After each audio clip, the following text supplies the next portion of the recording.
Bonjour à tous, aujourd'hui dans cette vidéo nous allons nous occuper d'un problème d'électrostatique et on va essayer de calculer donc le champ électrique au point M, euh, créé par une spire de centre O de rayon A et qui est contenu dans le plan XOY.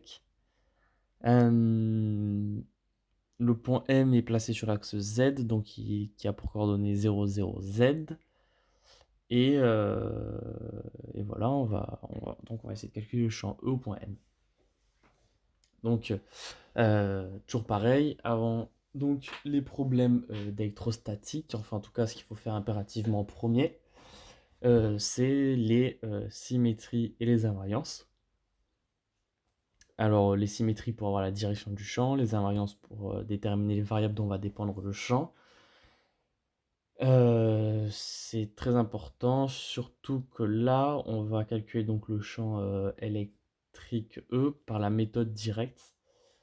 Et donc, on va avoir, enfin, les symétries vont jouer un rôle important dans la simplification des calculs après, vous allez voir. Donc là, je les ai déjà écrits parce que c'est relativement facile dans ce cas-là. Les plans de symétrie, on a les plans contenant O et M, donc en gros, c'est l'axe Z. Et donc, bon, le champ E, on sait qu'il appartient au plan de symétrie, donc le champ E est selon EZ. Et ici, le point M, je l'ai représenté j'ai une base locale, donc en coordonnées cylindriques, donc euro phi EZ. Et il y a une invariance par rotation selon E phi. Et donc, le champ ne va dépendre que de ρ et de z, sauf qu'ici, notre point M est sur axe Z, et donc ρ est égal à 0. Vu que ρ est égal à 0, finalement, on a que le champ électrique ne dépend que de la variable z et est dirigé selon EZ. Jusqu'à là, rien de bien compliqué. Maintenant, on va tout simplement, en la troisième partie, on va en fait calculer ce que j'appelle ce qu'on appelle le champ élémentaire. Alors, le champ élémentaire, pourquoi? Parce que, par exemple, dans la méthode de Gauss, on calcule le flux qui est égal à la charge intérieure divisé par epsilon 0, et en fait, on a rapidement le champ électrique. Ici, en fait, on ne peut pas aller aussi vite, puisqu'on va d'abord devoir calculer le champ élémentaire, et le champ élémentaire, en fait, c'est le champ créé par un petit dq, que j'ai noté sur mon graphe ici. Au point C, là, on a un petit dq, et en fait, on va d'abord s'intéresser quel champ électrique va créer ce petit dq au point M. Et ensuite, une fois qu'on aura le champ électrique créé par ce dq au point M, on pourra en fait tout simplement juste superposer tous les dq de notre spire. En fait, on va faire une superposition. En fait, on va intégrer, on va sommer sur toute notre spire tous les dq qu'il y a. Et on aura au point M notre champ électrique. Mais d'abord, il faut calculer le champ électrique pour ce petit dq. Et donc, pour cela, eh bien, en fait, c'est exactement pareil que pour E, on écrit donc DE, mais c'est exactement enfin c'est la loi de Coulomb, mais c'est sûr que là c'est un DE, et en fait on écrit que DE en fait c'est égal, avant pour E c'était 1 sur 4 pi epsilon Q, mais là maintenant du coup c'est DQ, vu qu'on calcule pour un DE c'est un DQ, et moi j'ai appelé mon point C qui correspond à ce DQ, au niveau de ce DQ, donc c'est la norme de CM au cube fois CM. Donc dans cette équation, on a besoin de quoi? On a besoin de savoir ce que vaut notre dq, et ce que vaut notre vecteur cm ainsi que sa norme. Euh, donc je vais le faire en jaune à côté. Euh, notre cm, en fait, c'est juste les coordonnées du point M moins les coordonnées du point C. Et en fait, ça nous donne, c'est aussi cm, c'est aussi co plus om. Et en fait,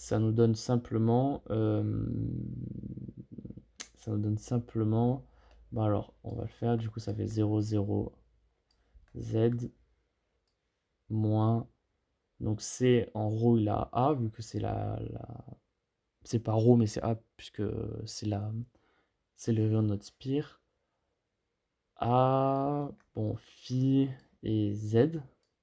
Non, il n'a pas de Z vu que c'est dans le plan X ou Y, donc c'est 0. Et ça, en fait, c'est tout simplement... ça, c'est tout simplement...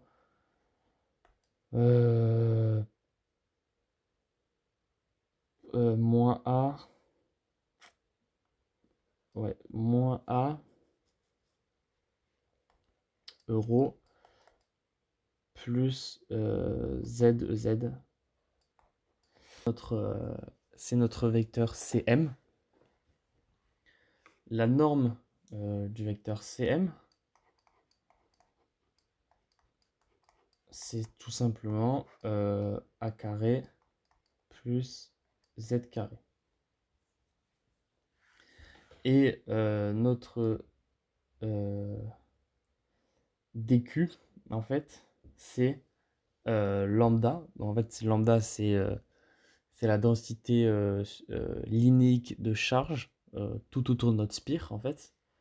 Donc DQ au point C, c'est lambda DL.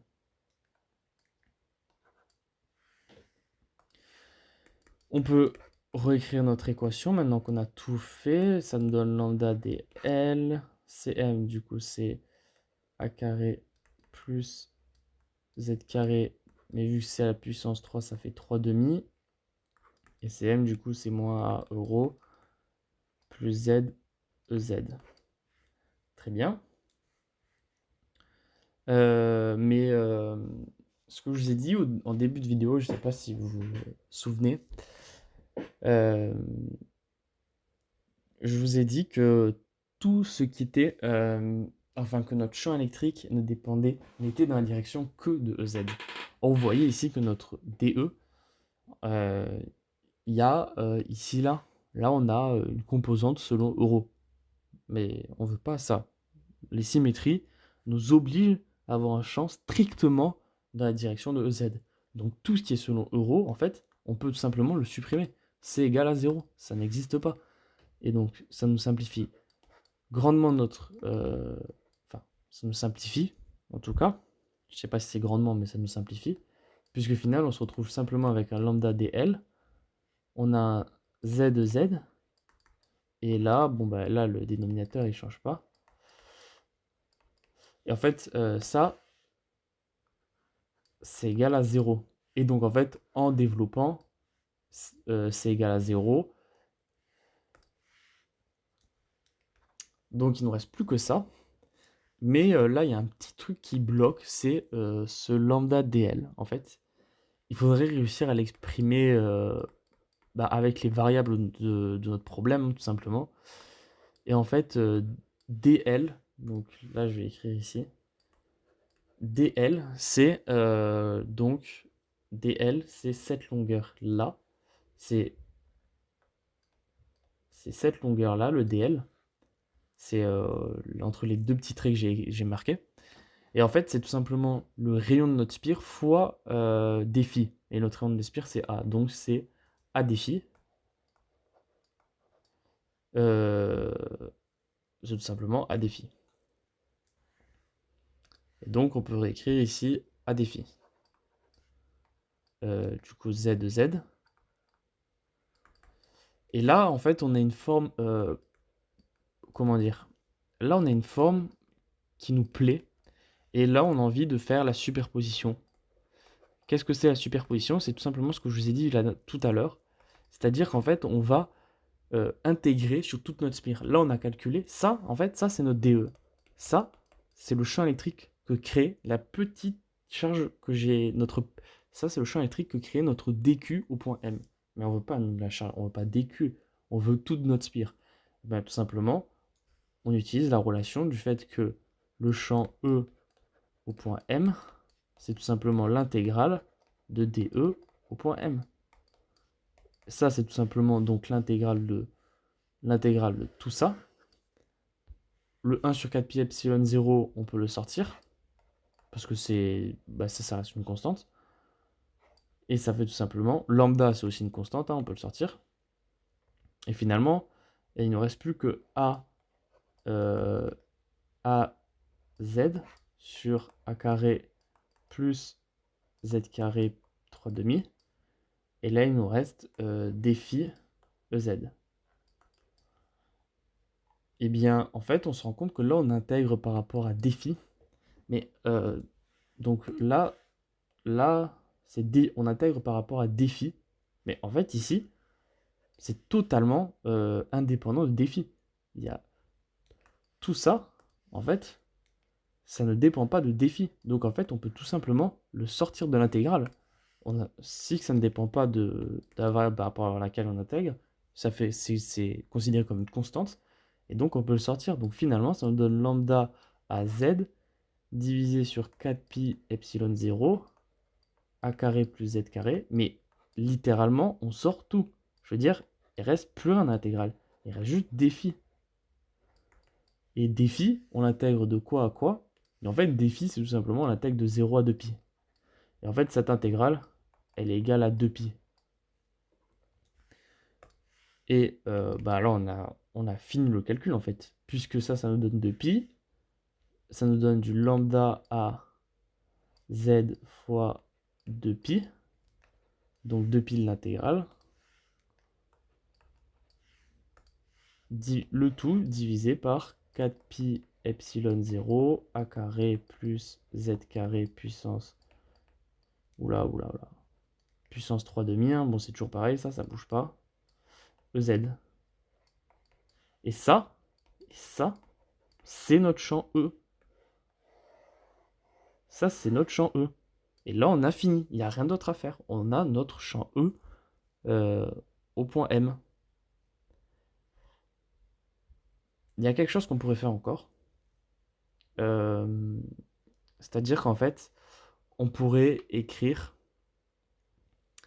on pourrait écrire en fait que...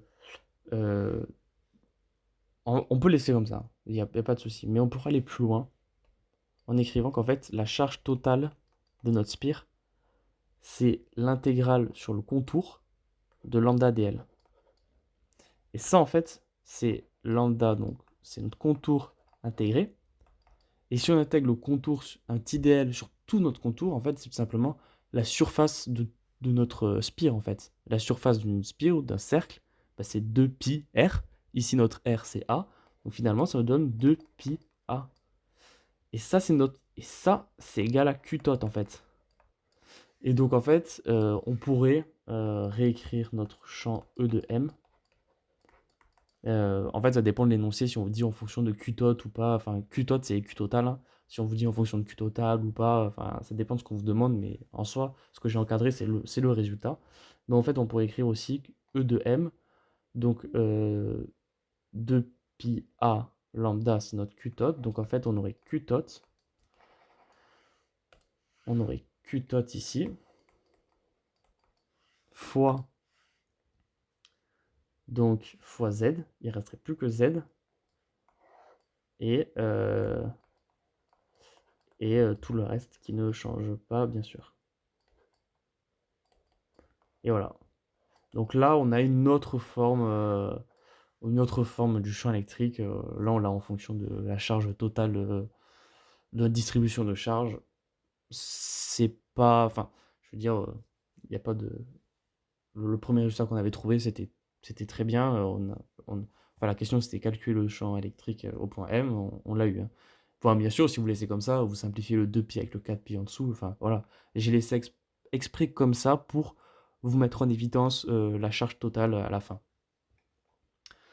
Donc voilà, bah c'est fini. On a trouvé le champ électrique au point M. Symétrie, invariance, champ élémentaire, superposition en intégrant sur toute la spire. Et finalement, les symétries nous ont permis de supprimer une partie de notre champ, puisqu'on avait des composantes selon Euro et on n'en voulait que selon EZ. Donc finalement, les symétries sont très importantes dans ce type d'exercice, mais comme dans tous les autres en électrostat et en magnéto, hein, bien sûr. Voilà, donc si vous avez des questions, n'hésitez pas à en poser, et merci à tous.